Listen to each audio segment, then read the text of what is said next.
నియోజకవర్గంలో ఒక్క ఇల్లన్న కట్టినరా కాంగ్రెస్ వాళ్ళు? ఒక్క ఇటుకనన్న పెట్టిండా? కనీసం ఎక్కడన్నా కనీసం ఒక ఇంటికి ముగ్గుపోసిండా? ఇందిరమ్మ రాజ్యం, ఇందిరమ్మ రాజ్యం, ప్రజాపాలన, ఇందిరమ్మ ఇండ్లు, ఇవన్నీ డైలాగులు. కానీ ఏం చేస్తున్నది ఇందిరమ్మ రాజ్యం? ఇందిరమ్మ రాజ్యం అంటే శనివారం ఆదివారం వచ్చిందంటే ఇండ్లు కూలగొట్టే రాజ్యం, హైడ్రా పేరిట అరాచకం చేసే రాజ్యం ఇందిరమ్మ రాజ్యం. గుర్తు తెచ్చుకోండి, ఎక్కడో కాదు, మీ కూకట్పల్లిలోనే మీ ఎమ్మెల్యే గారు పిలిస్తే నేను వచ్చినాను. బుచ్చమ్మ అని చెప్పి ఒక మహిళ, బుచ్చమ్మ ఒక మహిళ, పాపం ఆమె ఇంటి మీద నోటీస్ వేసినారు హైదరాబాద్, నీ ఇల్లు కూలగొడతామని చెప్పి. ఆమె సొంత ఇల్లు కూలిపోతుందనే బాధతోని వాళ్ళ బిడ్డ ఇంటికి పోయి బాలానగర్లో ఆత్మహత్య చేసుకున్నది, ఉరిపోసుకున్నది, భయంతోనే చచ్చిపోయింది. అట్లా ఒక బుచ్చమ్మ గారు కాదు, ఇవాళ రాష్ట్ర వ్యాప్తంగా వేలాది ఇండ్లు, అది ఖమ్మంలో వెలుగుమట్ల కావచ్చు, మహబూబ్ నగర్ లో ఉండే దివ్యాంగుల కాలనీ కావచ్చు, హైదరాబాద్ లో హైడ్రా పేరిట మూసీ పేరిట చేసే అరాచకం కావచ్చు. కట్టిన ఇండ్లు ఒక్కటి కూడా లేదు హైదరాబాద్ లో, కానీ కూలగొట్టిన ఇండ్లు ఎన్నున్నాయంటే వేలాది ఇండ్లు. ఇవాళ గరీబోళ్ల ఇండ్లు, గరీబోళ్ల కొంపలు ఇష్టం వచ్చినట్టుగా ఈ 2.5 ఏళ్లలో కూలగొడుతున్న ఒక చెత్త ప్రభుత్వం, దుర్మార్గమైన ప్రభుత్వం కాంగ్రెస్ ప్రభుత్వం. నాకంటే బాగా మీకే తెలుసు, పెద్దలు కేసీఆర్ గారి నాయకత్వంలో ఆనాడు పేదవాళ్ళని కడుపులో పెట్టుకుని చూసుకునే ప్రయత్నం చేసినాం. మనకు కాంగ్రెస్ ప్రభుత్వం ఆనాడు దిగిపోయేనాడు మరి 200 రూపాయల పెన్షన్తో పేదలను వదిలిపెట్టిపోతే, కేసీఆర్ గారి ప్రభుత్వం వచ్చిన తర్వాత, మన రాష్ట్రం వచ్చిన తర్వాత ఎంత చేసుకున్నాం పెన్షన్? మనం ఎంత పెంచుకున్నాం? ఎంత అయింది గట్టిగా చెప్పాలా? 2000 చేసుకున్నాం. 200 నుంచి 10 రెట్లు పెంచుకొని 2000 చేసుకున్నాం. మరి రేవంత్ రెడ్డి ఆ 2000 తీసుకునే పేదవాళ్ళందరినీ బుట్టలో వేసుకోవడానికి, వాళ్ళ ఓట్లు దండుకోవడానికి ఏం చెప్పినాడు ఆ రోజు? అత్తకి 4000, అత్తకి 4000, కోడలికి 2500 అన్నాడు. ఒక్కరికన్నా కనీసం 2.5 ఏళ్ళు అయిపోయింది, ఒక్కరికన్నా 4000 రూపాయలు ఎక్కడన్నా వచ్చినాయా? ఎక్కడన్నా కోడలి పిల్లకి 2500 వచ్చినాయా? నేను మధ్యన మన కార్యకర్త ఒక ఆయన పెళ్లి చేసుకుంటే పెళ్లికి పోలేదు, ఆ తర్వాత సూర్యాపేట పోయినప్పుడు సరే కొత్తగా పెళ్ళైంది కదా ఆశీర్వదిద్దామని వాళ్ళ ఇంటికి పోయినా. ఇంటికి పోతే అత్త కోడలు ఇద్దరు కూడా చాలా కోపంగా ఉన్నారు ఒకరి మీద ఒకరు. నాకు అర్థం కాల, కొత్తగా పెళ్ళైంది అప్పుడేం పంచాయతీలు ఉంటాయని నేను అనుకుని ఆ అత్తమ్మని అడిగిన, ఏం పెద్దమ్మ కోడలు పిల్ల బాగుందా కొత్త కోడలని అడిగిన. ఏం కోడలన్నా వస్తే 2500 తెస్తుంది అనుకున్నా, 2500 లేదు, ఏమీ లేదు, ఉత్త చేతులతో వచ్చిందని ఆమె అన్నది. ఆ కోడలి పిల్ల కూడా మహా గడుసు పిల్ల ఉన్నది. ఆమె అంటున్నది, ఆ అత్తమ్మ నువ్వు కూడా 4000 తెస్తావు అనుకున్నా, నీకేమైనా 4000 వచ్చిందని ఆ పిల్ల అంటున్నది. అంటే దిక్కుమాలిన కాంగ్రెస్ ప్రభుత్వం పుణ్యమాని, రేవంత్ రెడ్డి ప్రభుత్వం పుణ్యమాని ఇవాళ అత్త కోడలకు కొత్త పంచాయతీలు కూడా చాలైనాయి రాష్ట్ర వ్యాప్తంగా.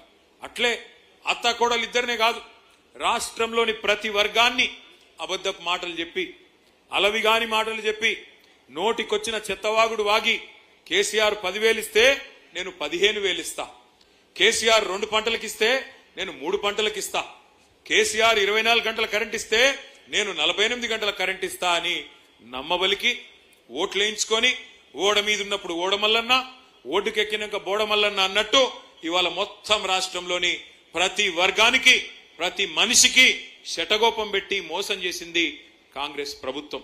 ఒక్కసారి గుర్తు తెచ్చుకోండి, ఇదే కుకట్పల్లిలో ఆనాడు కేసీఆర్ గారు ముఖ్యమంత్రి కాకముందు మంచినీళ్ళకి ఎన్ని తిప్పలుంటుండే ఒక్కసారి గుర్తు తెచ్చుకోండి.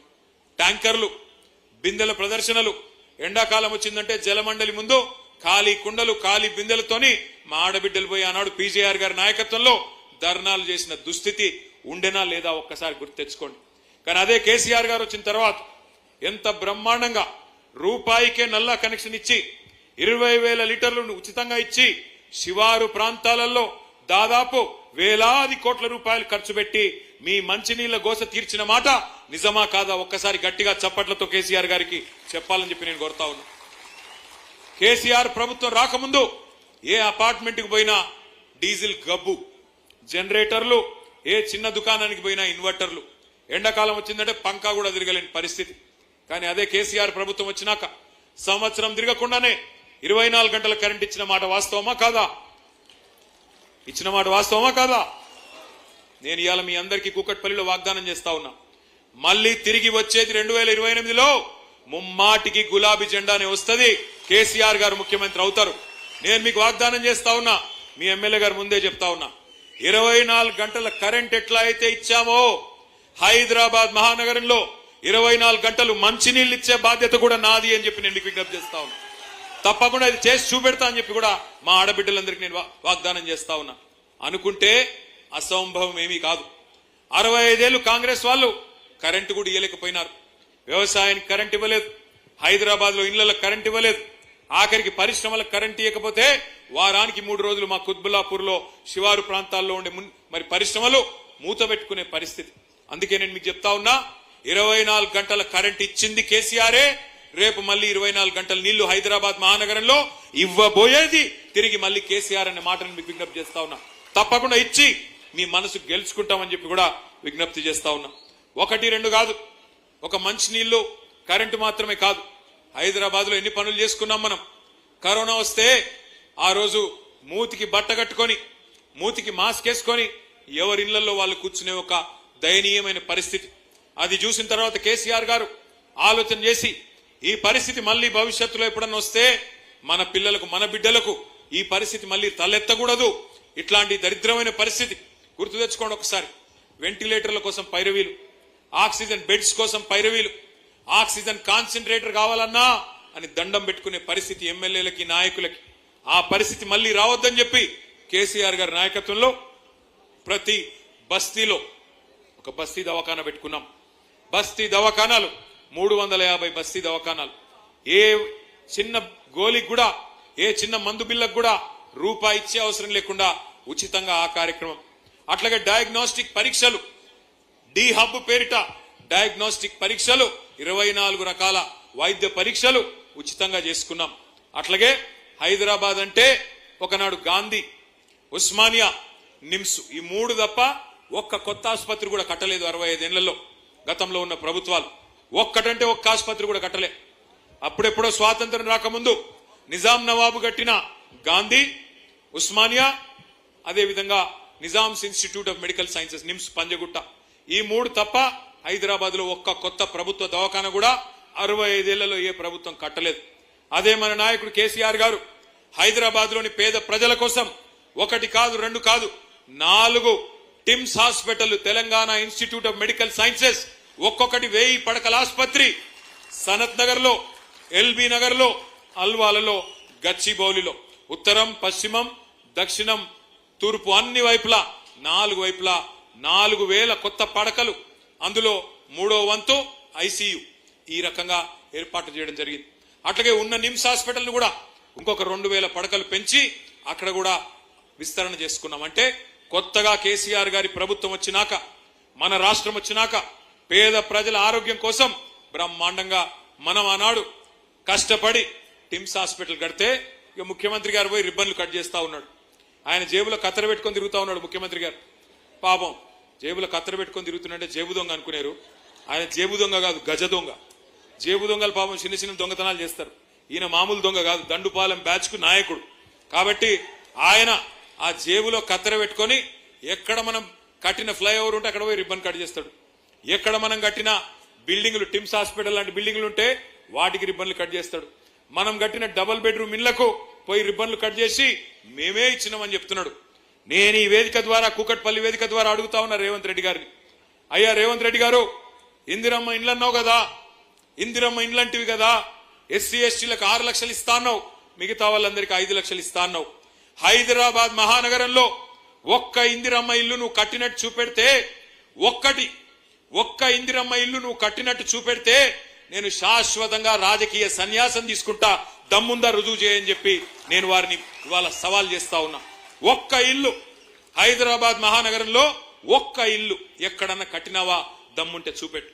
ఉన్న ఇల్లు కూలగొట్టడం తప్ప కొత్త ఇల్లు కట్టే తెలివి లేదు. కానీ చెప్పుకుంటాడు నేను గుంపు మేస్త్రిని అని. గుంపు మేస్త్రి అంటే కడతాడా కూలగొడతాడా అమ్మా నాకు తెలియక అడుగుతా. గుంపు మేస్త్రి అంటే కట్టాలా. వీడెక్కడ గుంపు మేస్త్రి? ఉన్న ఇల్లు కూలగొట్టేటోడు, ఉన్న కొంపలు పుచ్చుకునేటోడు గుంపు మేస్త్రి ఎట్లయితాడు? ఆలోచించండి. ఇంకొక మాట కూడా మీరు గుర్తు చేసుకోవాలని కోరుతా ఉన్నా. హైదరాబాద్ లో ఎట్లా రియల్ ఎస్టేట్ పెరిగింది, ఎట్లా ప్రజల సంపద పెరిగింది, మధ్యతరగతి ప్రజలది ఒక్కసారి గుర్తు తెచ్చుకోండి. ఒకవైపు 1,00,000 డబుల్ బెడ్రూమ్ ఇల్లు కట్టుకున్నాం, కేసీఆర్ గారి నాయకత్వంలో. అట్లాగే కొత్తగా బ్రహ్మాండంగా లింక్ రోడ్లు, అట్లాగే ఫ్లైఓవర్లు, అండర్ పాసులు, కొత్త రహదారులు, కొత్త ఫ్లైఓవర్లు, ఇవన్నీ కూడా ఒకటి కాదు రెండు కాదు 42 కట్టుకున్నాం SRDP ప్రాజెక్ట్ కింద.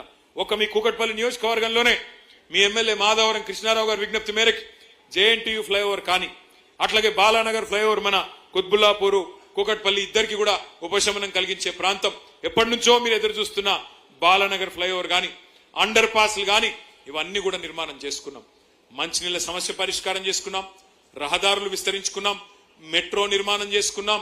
చక్కగా అభివృద్ధి పదంలో ముందుకు తీసుకొని పోతా ఉంటే అప్పుడు మరి మన వాళ్ళు రియల్ ఎస్టేట్ చేసుకునే బిల్డర్లు కానీ, చిన్న చిన్న ప్లాట్లు కొనుక్కునే మధ్య తరగతి ప్రజలు కానీ అందరి సంపద పెరిగింది.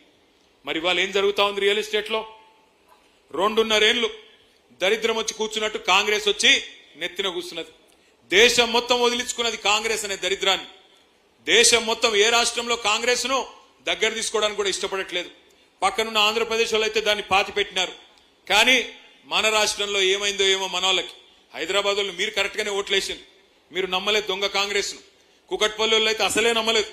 72,000 ఓట్ల మెజారిటీతో మీ ఎమ్మెల్యే గారికి 54% ఓట్లిచ్చి రాష్ట్రంలోనే highest percentage votes, highest majority మా తమ్ముడు వివేకానందకు వస్తే 85,000, మీకు హైయెస్ట్ పర్సెంటేజ్ వచ్చింది. ఎప్పుడు కృష్ణన్న పంచాయతీ పెట్టుకుంటాడు నాతో. వివేక్ హైయెస్ట్ మెజారిటీ అంటే అరే పర్సెంటేజ్ చూడన్నా నువ్వు అంటాడు. పర్సెంటేజ్ నీకే వచ్చింది కృష్ణన్న, ఫస్ట్ క్లాస్ లో పాస్ అయినావు, కంగ్రాట్స్ నీకు మీ కార్యకర్తలకు. మనమేమో ఆ పని చేసినాం, ప్రజల మనసు గెలుచుకున్నాం. వీళ్ళేమో దొంగ కార్డులు పట్టుకొని గ్యారంటీ కార్డులను పట్టుకొని పాపం ఊర్లలో పోయి అందరు కొంపలు ముంచింది. నేను చెప్పిన ఆ రోజే కేసీఆర్ గారు ₹1,00,000 ఆడపిల్ల పెళ్లికిచ్చి 15 లక్షల మంది పేదింటి ఆడబిడ్డల పెళ్లిళ్లు కళ్యాణ లక్ష్మి షాదీ ముబారక్ పేరు మీద చేయిస్తే ఈ దొంగ కాంగ్రెస్ వాళ్ళు వచ్చి లక్ష్యం సరిపోతుంది, తులం బంగారం ఇస్తామన్నారు. నేను ఆ రోజే చెప్పిన, తిరిగి చెప్పిన. పెద్ద ఆయన కేసీఆర్ గారు కూడా చెప్పినారు, మోసపోతే గోసపడతారు, బాధపడతారు, మోసపోకండి, అది మంచి పార్టీ కాదు కాంగ్రెస్ పార్టీ అని. పెద్ద ఆయన కేసీఆర్ గారు పెద్ద మనిషి కాబట్టి మర్యాదగా చెప్పిండు. నేనేం చెప్పినా అంటే వీళ్ళు బంగారం ఇచ్చే బ్యాచ్ కాదు, పుస్తల తాడెత్తుకపోయే దొంగల బ్యాచ్ ఇది, నమ్మకండి అని చెప్పిన నేను. కానీ కొంతమంది దురదృష్టవశాత్తు వాళ్ళు నమ్మడం జరిగింది. నమ్మిన పాపానికి ఈ రోజు ఎట్లా ఉందో పరిస్థితి మా ఆడకూతురులందరికీ రాష్ట్రంలో కనబడతానే ఉన్నది.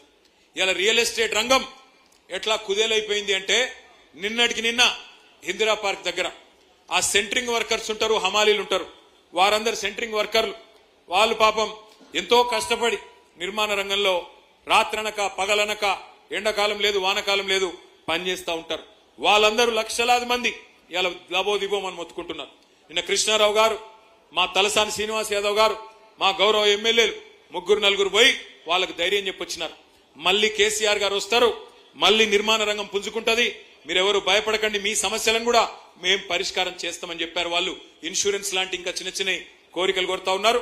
నేను సెంట్రింగ్ వర్కర్స్ కూడా చెప్తా ఉన్నా, అదేవిధంగా గృహ నిర్మాణ రంగంలో పనిచేసే ప్రతి కార్మికుడికి నేను చెప్తా ఉన్నా, మీకు మళ్ళీ అండగా ఉండేది ఈ గులాబీ జెండానే, తప్పకుండా మిమ్మల్ని కడుపులో పెట్టుకొని కాపాడుకుంటామనే మాట కూడా నేను విజ్ఞప్తి చేస్తా ఉన్నా.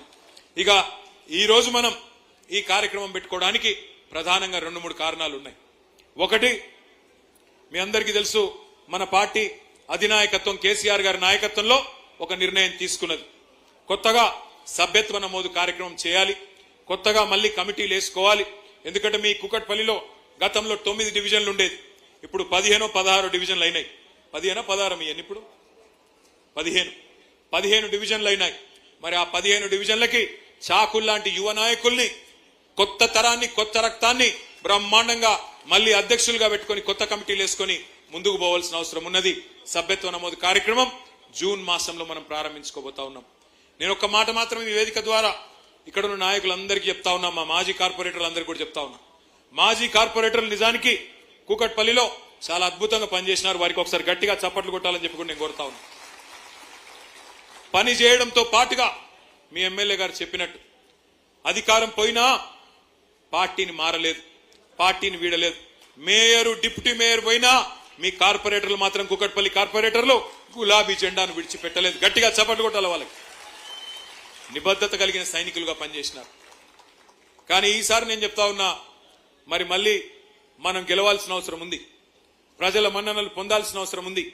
అందుకే నేను అంటా ఉన్నా, ఈ 15 డివిజన్లు, కొత్త డివిజన్లు ఏవైతే అవుతున్నాయో 15కి 15లో ఎవరైతే ఎక్కువ ఉరుకుతారో, ఎవరైతే ప్రజల చుట్టూ తిరుగుతారో, నాయకుల చుట్టూ కాదో ప్రజల చుట్టూ తిరుగుతారో వాళ్ళకే టికెట్లు ఇచ్చే బాధ్యత నాది అనే మాట నేను విజ్ఞప్తి చేస్తా ఉన్నా.